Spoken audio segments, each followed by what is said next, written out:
The talk that I'm going to give is related to the previous one. If you had stayed in the same room, it's again with respect to crash recovery and crash consistency. However, unlike the previous talk, which was with the more fancier world of first-in memory, this deals mostly with hard drives and flash. And of course, the lessons, you can take it also to the first-in memory world. My name is Thanu, and the title of the talk is Application Crash Consistent Performance with CCFS. This is actually a paper that was published in FAST of this year. I work at Google now, but the talk actually covers work that was done at the University of Wisconsin-Madison. So storage must be robust and reliable. It should be reliable even in the face of system crashes. System crashes are happen more often, unfortunately.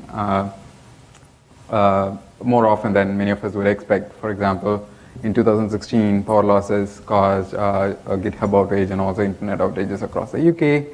And kernel bugs keep happening and causing system crashes, as some past research work has found and keeps finding. And in order to keep their data safe across system crashes, applications need to implement crash consistency mechanisms. For example, databases need to make sure that their transactions remain atomic across system crashes. And the problem here is that we have found in past research that many applications implement crash consistency wrongly. We did a study at Wisconsin, and a similar study was also done by researchers from Ohio State and from HP Labs. And the conclusion from both these studies was that all the applications that were examined in these studies had some form of incorrectness with respect to crash consistency. Another important observation from these studies is that in practice, application-level crash consistency, the correctness of application-level crash consistency depends a lot on how the underlying file systems behave. For example, in our study, we found that if you consider a file system with bad behavior, among the 11 applications we examined, there are a total of 60 vulnerabilities. However, if you consider a file system with what can be considered a good behavior, you only find 10 vulnerabilities across those applications. And as I will be explaining, even those 10 vulnerabilities only have minor consequences. So what is this good file system behavior? Well, for the most part, it is file system level ordering. That is, every modification or update that the users make to the file system should logically reach the disk or should be persisted in the disk in the same order in which they were issued by the user. Unfortunately, very few file systems in the real world provide this file system level ordering, and there is a good reason for that because it's because file system level ordering is considered bad for performance. So in this talk, I'm first going to talk about how today applications can implement crash consistency mechanisms on top of file systems, and what the current state of applications is and how current file systems behave. And then I'm going to talk about a new abstraction that we are proposing, the stream abstraction, which allows file systems to behave in a manner that applications expect while also providing applications with high performance. And then I'm going to talk about a new file system, the crash consistent file system, which is essentially a prototype efficient implementation of the stream abstraction based on the ext4 file system. So let's start with an example. Let's say we have a file with a few characters, a foo, that's all the content of the file is. Now, for simplicity, I'm going to show you a file with 5 characters, but I want you to imagine that each of these characters actually represents an entire block of data. And let's say that our task is to atomically change the contents of the file from a foo to a bar. And we want the change to be atomic with respect to a system crash. So here I've shown you the initial state of the file containing a foo. And we can change it using a pwrite system call. I've shown you the system call there. And the final state of the file containing a bar. Now, of course, the effects of the pwrite system call are not atomic across the system crash. And so If a crash happens, you might end up with a variety of different intermediate states, with the modification. Some of the modifications having gone to the disk and some of them have not. I have shown you 2 intermediate states here. There are many more intermediate states possible. So how would you make it atomic? Well, there are many different protocols or algorithms you can use. One of them is undo logging or rollback journaling. And how undo logging or rollback journaling works is you first make a backup of the data that you're about to modify. You store it in a log file, and then you perform the actual modification. So the idea is, if something goes wrong in the middle, if you have a system crash, you can always recover the old version of the data from the backup. So this is the algorithm converted into a sequence of system calls. I'm going to call the sequence of system calls as an update protocol. We first create the log file, and then we record the old version of the data onto the log file along with additional information like the offset and the size where the data is taken from. And then we perform the actual modification, and then we delete the log file, right? So this exact sequence of system calls works on one particular mode of the ext3 file system called the data journaling mode. I've shown you a few intermediate states that might happen on a system crash with this sequence of system calls if you're running on the data journaling mode of the ext3 file system. So in the first intermediate state, the log file has not yet been returned to. And so if after a crash you find the files in this state, you can simply delete the log file and continue. In the second intermediate state, the log file has been written to, but not completely. Again, after rebooting the machine, you can detect that and you can simply discard the log file and you can continue. In the third intermediate state that I've shown, the log file has been written completely and the actual data has been modified a little, but not fully. You can see that after rebooting the machine, since you know that the log file exists and is complete, you can simply recover the old version of the data from the log file, delete the log file, and then continue. And so it works well on the data journaling mode of ext3. However, this sequence of system calls does not work on the default mode of ext3, the data ordered mode of ext3.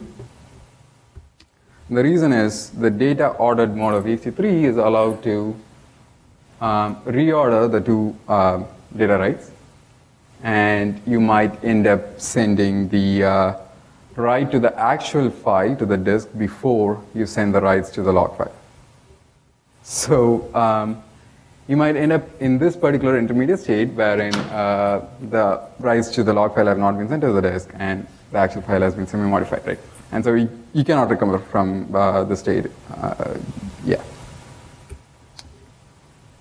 So the solution here is to add fsync calls and force the write to the log file to the disk before you continue on with modifying the actual data, and also remember that you have to force the write to the actual file to the disk before you go ahead and delete the log file.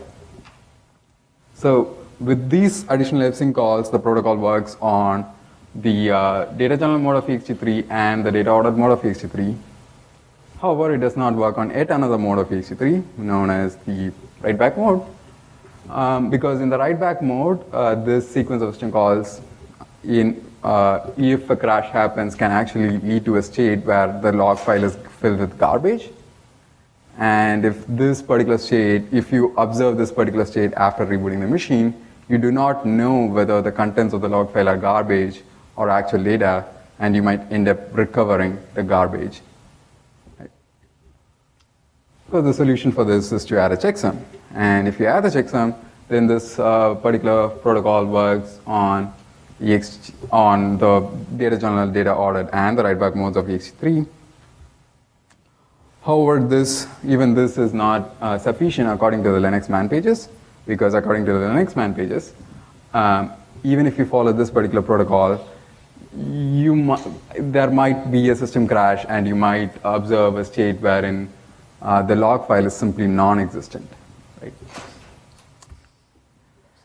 And the reason for that is you actually need an explicit fsync to the directory containing the directory entry of the log file in order to make sure that the directory entry of the log file is present at the time of the system crash. Now, of course, the sequence of system calls I had mentioned so far only maintained atomicity. If you actually want durability, by the time you finish with the protocol, you need an additional fsync. Right. Any questions so far? Yeah, I'm just curious as to how many of the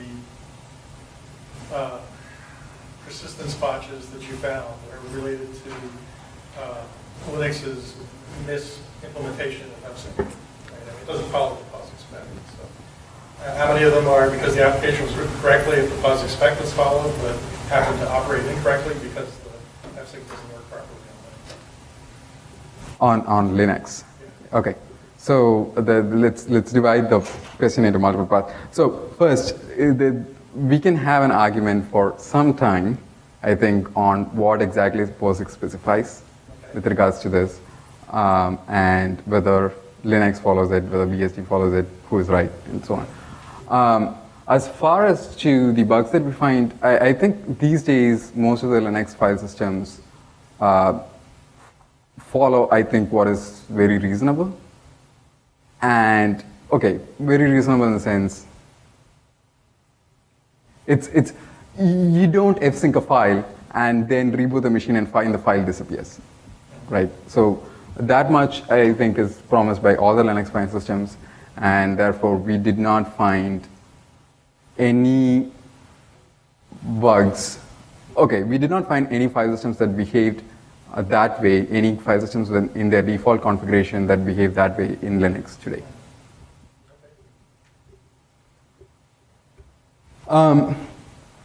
So to summarize the example, it's just that file systems vary a lot in their crash-related behavior. For example, the ordered mode of ext3 actually reorders. And many applications in practice end up depending on some behavior. For example, some applications might be missing a few fsync calls, and therefore they inherently depend on some amount of ordering to be guaranteed by the file system. So next I'm going to talk about our results from a few results from our previous study on file system behavior and application behavior. Now, to explain file system behavior, we first have to understand that each file system does behave differently across system crash, and there is little standardization regarding that, right? So how do we think about file system crash behavior? Well, for the study, we thought of file system crash behavior by dividing the behavior into two separate things, two separate sets of behaviors, atomicity behaviors and ordering behaviors. Atomicity behaviors are, for example, if you issue a write system call, is the write system call guaranteed to be atomic across system crash? And ordering behavior is if you issue two different system calls, with two different file creates, for example, are the file creates guaranteed to be persisted in the disk in the same order in which they were issued. And then we further divide the atomicity behaviors into, for example, the atomicity of single sector writes and file writes, or the atomicity of directory operations such as renames, and so on. Right? So these are our results. Each row here shows a different file system configuration. Each column here shows a different file system behavior that we considered. We call them persistence properties.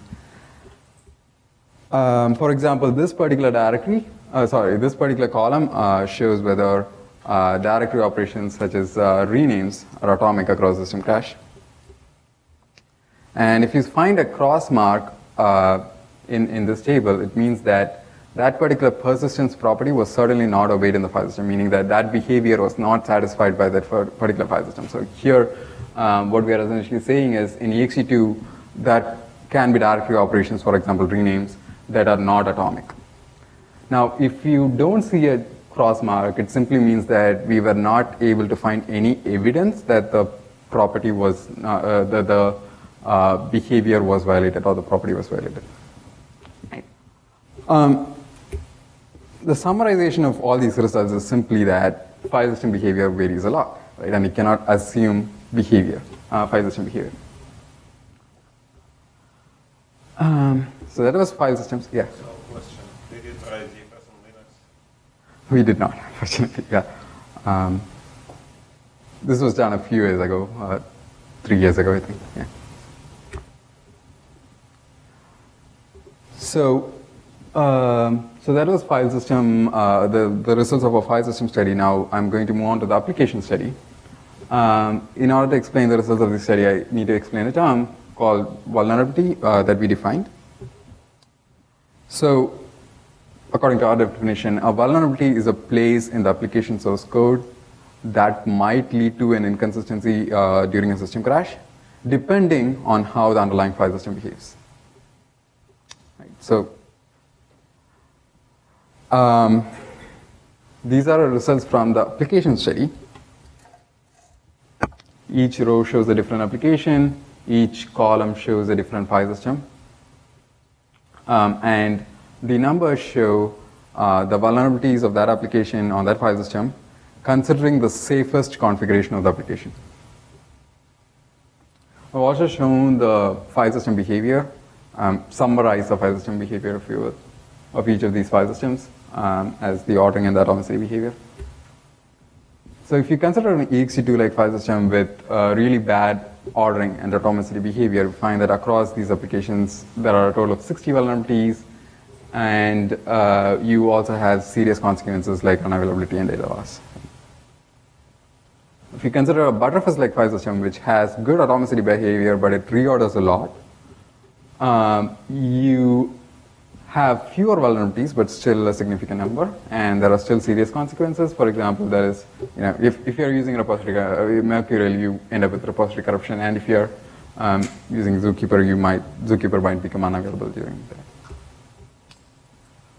Now, if you if you consider the data journaling mode of ext3, which has both good atomicity behavior and also does not keeps everything in order, sends everything to the disk in order, we find that there are very few vulnerabilities that are exposed, and even the vulnerabilities that are exposed have minor consequences. For example, the vulnerability that I've shown on the rollback mode of Lite is actually a documentation error, and with Git, for example, you end up only with their state corruption and not repository corruption.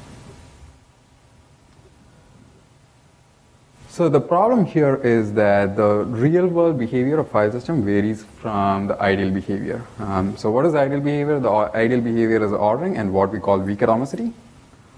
Weak atomicity is simply that everything should be atomic except that file writes can be split at sector granularity. Now, modern file systems already provide weak atomicity. Default modes of ext4, butterfly, and XFS all provide weak atomicity. However, only rarely used file system configurations provide ordering, which is essentially, as far as I know, it's only the data channel mode of ext3 and ext4 and nothing else. Yeah? Why is it okay for file writes to split at the sector boundary? Why is it okay?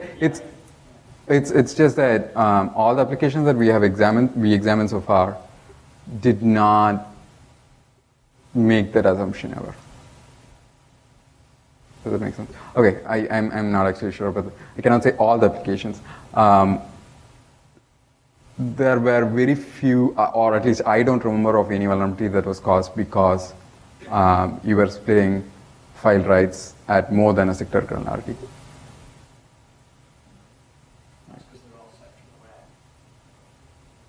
Yes, so if you essentially, we examined this using a tool, it's called Alice, it's out there. We were finding vulnerabilities using a tool called Alice, and if you tell Alice to find vulnerabilities after splitting file writes within 512 byte chunks, it says there are none, essentially.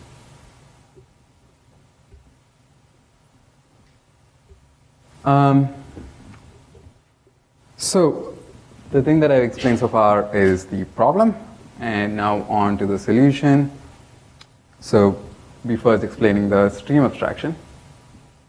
So given that ordering is so important, why not simply use a file system that preserves ordering, right? Some existing file systems already preserve order, for example, the ext3 and ext4 under data journaling mode. So is performance overhead the problem? Is that the reason we are avoiding ordering? Well, actually, file systems have techniques, many most modern file systems have internal techniques that are very efficient in maintaining ordering that they use internally for like metadata updates and so on, such as the copy on write or optimized forms of journaling. And maintaining ordering doesn't require disk seeks if you're going to follow one of these techniques, right? Now, the reason file systems actually do not provide ordering to the applications is because irrespective of the actual technique that you use to obtain ordering and to provide ordering, the guarantee of ordering itself has an inherent overhead. And this overhead is what I'm going to define as false ordering dependencies. And to understand false ordering dependencies, let us consider two applications, application A, application B. Application A first writes a huge chunk of data. Application B writes a few bytes, and then issues an fsync call on the few bytes that it wrote. Now, if you were to guarantee global ordering, if you want to make sure that everything that you wrote went to the disk in the same order that the users were issuing them in, then that means that the huge write that was made by application A has to be sent to the disk before you send in the few bytes that were written by application B, which means this fsync call is going to take you a long time to complete. Right? And that's why you don't want global ordering. Now, the problem here is that you are actually enforcing ordering between independent applications, even though that is not going to help you with crash consistency at all. And so our solution is simply to enforce ordering only within each application. And we believe that will avoid performance overhead while still providing much better crash consistency for applications. So in order to do this, we introduce a new abstraction called stream abstraction. And each stream is usually put into, each application is usually put into one stream. And since we are maintaining ordering only within that particular stream, for example, in our example, application B can, the fsync from application B can complete much quicker. So how does this look from a programmer's viewpoint? We are introducing a new system call, or a library call it. It's a stream call, so programmers will typically simply add a single system call to the beginning of their application, and all updates that are made by the program after that, or made by that particular thread of execution after that, is going to be automatically associated with that particular stream. And whenever the thread forks or clones, the child thread will adopt the stream of its parent. And so using streams is easy. The programmer simply adds a single system call in the beginning of the application. And also it's backward compatible in the sense that if you're using a file system that does not provide an implementation of the system call, you can simply use a no-op and you're fine. System call is, however, much more versatile than this. You can actually have many applications sharing the same stream. You can have multiple threads within a single application, each mapped onto a different stream. And you can simply also keep a single thread that switches between streams. Something else that becomes much easier with the stream abstraction is gaining high performance out of by distinguishing between ordering and durability. Now, distinguishing between ordering and durability is a technique that has been explored previously. It's essentially that many applications use fsync calls for ordering, even though they do not require durability at that point. The fact that they require ordering makes them use fsync calls. And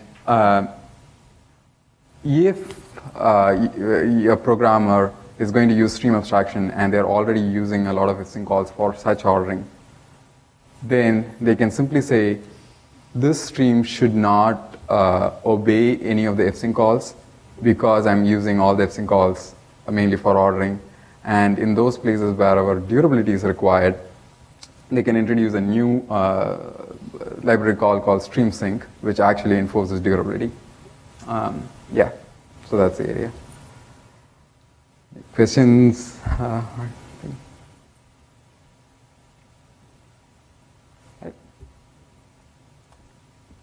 So to summarize, in a globally ordered file system, false dependencies will cause overhead, and this is an inherent overhead which is independent of the technique that you use to provide ordering. And you can use streams to provide only ordering for each individual application, and writes across applications can be reordered for performance. And this is an easy abstraction to use. Okay. So the next part of the talk is how do you go about implementing a file system for the stream abstraction. So we have a new file system, a new prototype file system. The crash consistent file system, which is an efficient implementation of the stream abstraction.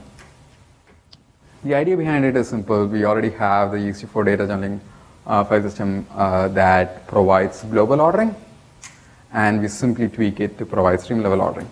Right? That's about it. Well, of course, that particular idea has many different challenges. So let me first give an overview of how ext4 data channeling mode achieves global ordering. So ext4 has two data structures, we are looking at two data structures of ext4. That is always an in-memory running transaction in ext4, and there's the on-disk journal structure. And whenever any application modifies any blocks in the file system, the modified blocks in ext4 are recorded in the in-memory running transaction.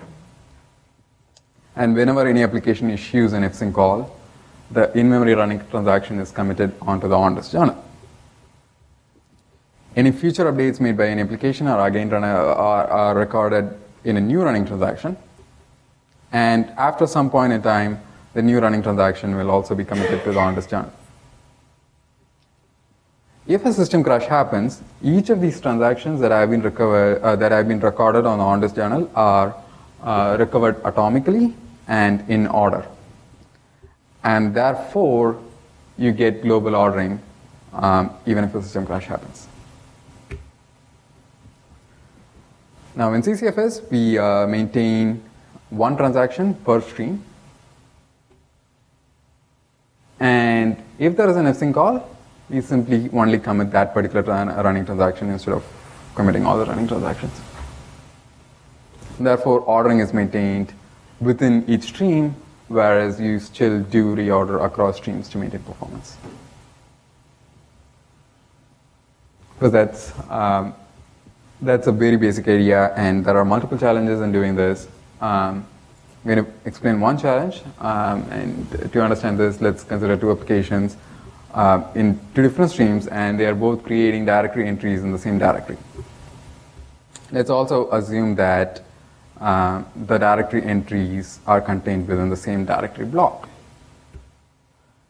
The problem is that ext4 follows block level journaling, and right now you do not know whether to send that block onto the running transaction of stream A or onto the running transaction of stream B. One solution might be to just say, hey, let's convert all of ext4 to use byte level journaling or bit level journaling instead of block level journaling. That does not work because most of Linux is block level, and it's going to take me 3 years to make that work minimally. So our solution is to record running transactions at byte granularity.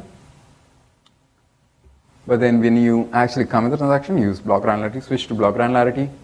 And so here in our particular example, the entirety of the block containing the directory entries will be committed onto the on-disk journal. But the version of directory entry A that is recorded in the on-disk journal will be the old version before stream A updated it. So that was one challenge. I'm going to skip many other challenges by just providing a summary instead. In our example, since both streams are updating the same are creating directory entries in the same directory, they'll both be updating the same modification date or the same byte range. So how do you solve that? Well, we solve that by a technique that we call delta journaling. The two directory entries in our example might actually be pointing to each other, which is a problem if they get committed out of order onto the disk. And there are also a few other data structures that might have pointers. And the solution here is to substitute those data structures with other data structures that do not have pointers, or do not point to entries that can be committed out of order. The directory entry that was freed in our example by one stream might be used by might be immediately reused by another stream before the freed stream commits the free. And again, this is not acceptable since you're actually reordering updates. And the solution here is to make sure that any free actually gets committed to the disk before you use the space. And of course, in data journaling, you're writing everything twice, and that's not good for performance.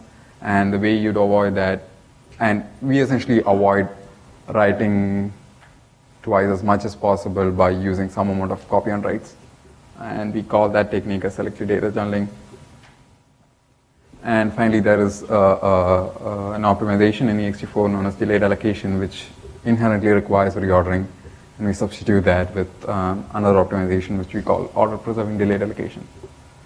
That's a summary. There are more details in the paper. So onto the evaluation of CCFS. Does CCFS actually solve application vulnerabilities? That should be our first question. So we tested 5 applications, real-world applications, level DB, SQLite, Git, Mercurial, Zookeeper. We use the same methodology to study whether CCFS will avoid application vulnerabilities in these applications. As our previous study, we used the Alice tool. However, different from our previous study, we used new versions of the applications, and we also used the default configuration of the applications instead of using the safest configuration, which was what our previous study did. And these are the results. We compared ext4 and CCFS, the default mode of ext4 and the default mode of CCFS.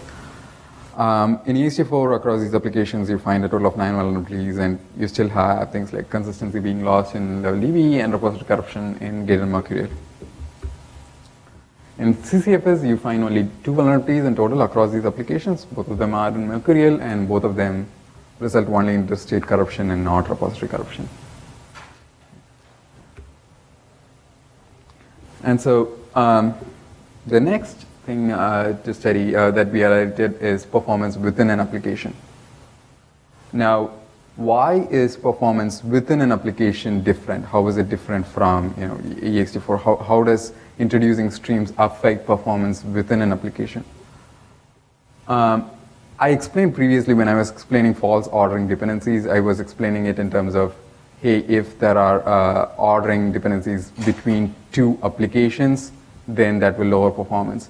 Well, false ordering dependencies can also happen within a single application, in which case the way you would solve that, or you would still maintain good performance in CCFS, is to actually divide a single application into multiple streams, which involves programmer overhead, and you don't want to be in that situation. And that is why we need to evaluate applications and make sure that within a single application that do not exist false ordering dependencies.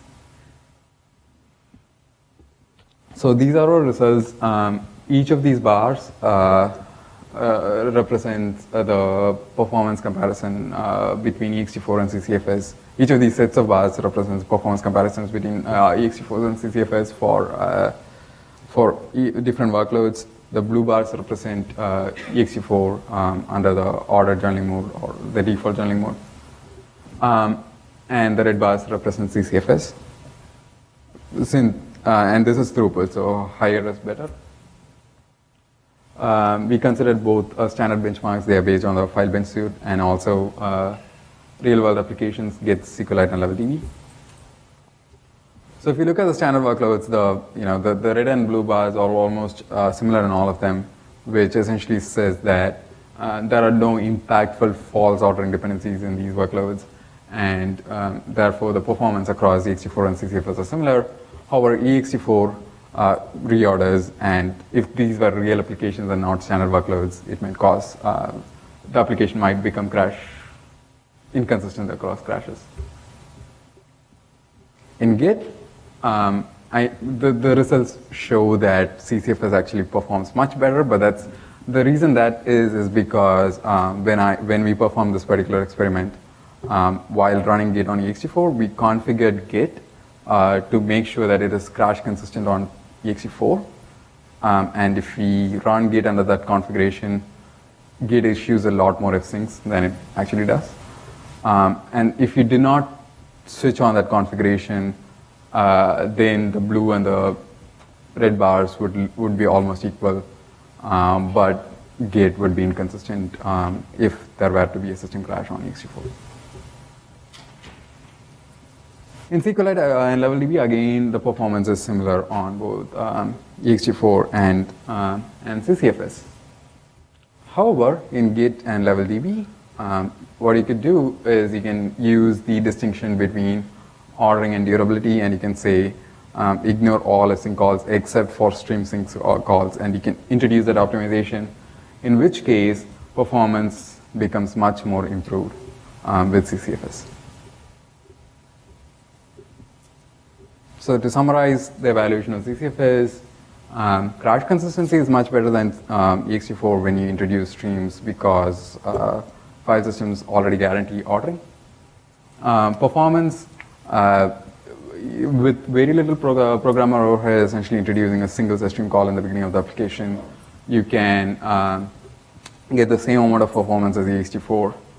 However, if you are willing to spend some more additional developer effort to identify places where durability is actually needed, you get much higher performance by using the stream abstraction.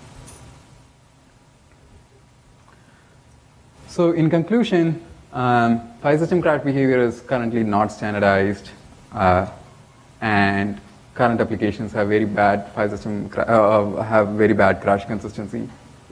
And the reason for this seems to be that ideal file system behavior from an application's perspective is traditionally considered bad for performance, and we are hoping that the stream abstraction or something equivalent to it can solve this dilemma.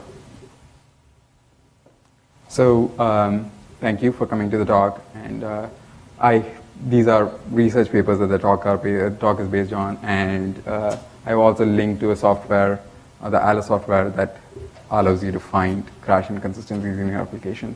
I think that's similar to the Intel the persistent memory tool from the previous talk. Yeah. So, questions, comments, sessions? Okay. So for relativity, when you have its own that head-on to prevent the crash, option. So you are saying even with relativity on top of the default, it's also possible to have this kind of question.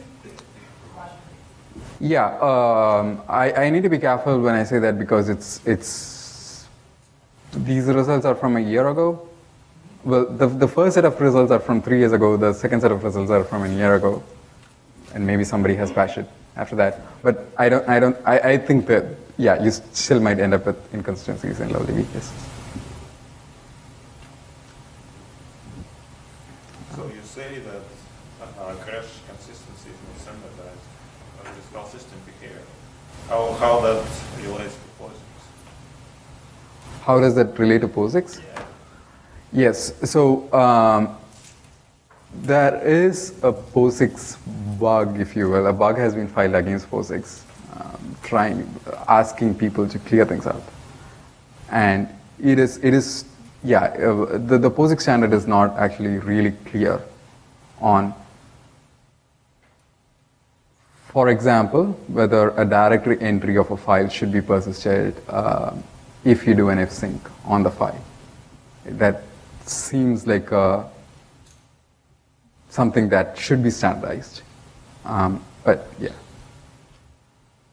we have had conversations on this with a few people who were involved in POSIX standards, and Yeah, nobody were able to actually point me to a documentation saying, hey, this is what this page says, right? Well, it seems like creation of a file in the first place should be committed. So are you saying that creations of files should be synchronous? So you basically have a sequence of two system calls, like you first create the file and you write something to it. Right. And if you have proper ordering and proper durability, there's no questions here. Right? So it will be created, and then if you get the out of the second system call, you have guarantees that everything will be written there. So that is true in the in-memory world, but are you suggesting that all the system calls should be synchronous, or are you just suggesting that if you make the second part synchronous, the second system call synchronous, you should also automatically make the first system call synchronous? Yeah, you should be able to find your previous iterations on that file and make sure that they are committed in order. I agree with you, but I don't think there is standards saying that.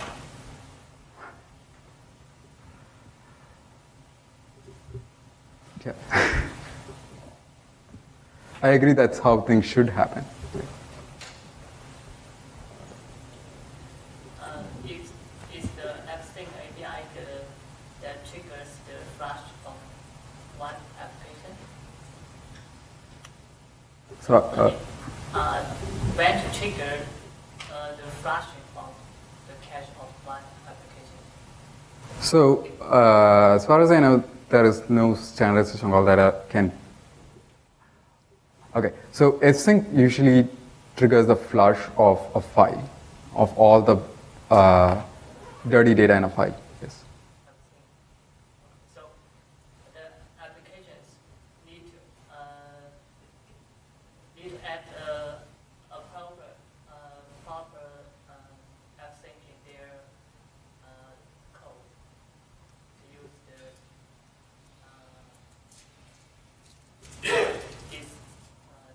feature. I'm sorry, I don't get your question. How about if the two applications A and B Mm-hmm. write their data all the time To to see. the file, Okay. hundreds of gigabytes, such as and system. Oh, so are you asking if there is a way for an application to say, I want a part of the dirty data of a single file to be sent to the disk, but not the entire file? Is that the question?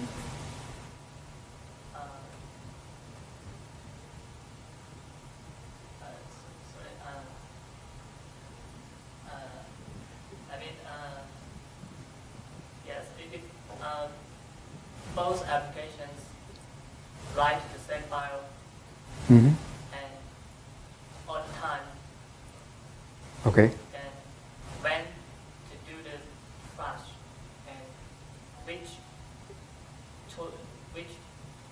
one will be choose, will be select to do the flash. Oh, so are you asking about, like, with CCFS, if two applications write to the same file, what happens with streams and? Yes, without abstract API call. Okay, so if two streams write to the same file without an fsync call, what will happen? Okay.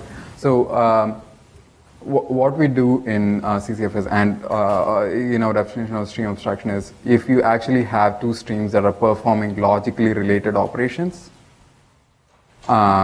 which could be, for example, writing to the same file, or it could be something like application or stream A creates a directory and stream B creates a file within the directory. So when things like that happen, when two streams have logically related operations, we merge those streams together, even though the user says, or the programmer has said those streams are separate, we forcefully merge those streams together and treat them as one until the next commit happens. Because the programmer has clearly told us something wrong, and we don't want to keep respecting. We are going to give them a safer, a more crash consistent version, although the performance might be suffering in that case. So if the programmer had done things right, then both of those applications should actually be considered as a single application. You cannot have, you cannot define two applications that are actually writing to the same file. Yeah. Another case is if there's some dependence between the applications for the data, then this feature will not. Right. So let me make something clear. So the streams abstraction still obeys fsync. So long as you have not mentioned the ignore fsync flag, which explicitly tells the current stream to ignore the future fsync calls because they are meant for ordering. So long as you don't provide the flag, even if you use streams, you obey the same fsync calls as you would have. So crash consistency never becomes lower with the streams abstraction. It's always the same or higher. And what you're describing is a scenario wherein crash consistency might remain the same, but then that is because at this point you're actually missing two things. You're missing both fsync calls, and you're also missing the programmer mentioning that both of these two threads of execution belong to the same application and not two different applications. The programmer has marked them as being independent, whereas they are not. Yeah, we can discuss more offline. Yeah.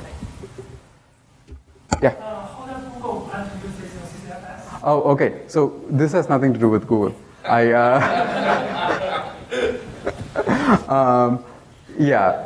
Even if it did, it worked.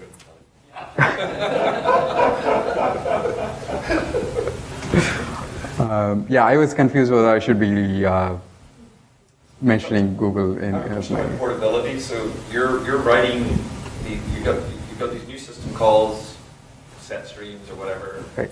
and you said if the underlying operating system has not been upgraded to support, you can have wrappers in glibc or whatever that there's no option. Yes. Does that not mean that the user is assuming the user may not have any idea what operating system is running, and they may even have compiled this code on multiple machines and have different kernels? So does that not mean the user who's looking at the code is assuming that this stuff is working for them when it's actually just not doing it? Okay. So when you say user, you're talking about a programmer, right? Yeah. So I strongly suggest programmers to be using fsync calls properly, even if they were to use the stream abstraction, right?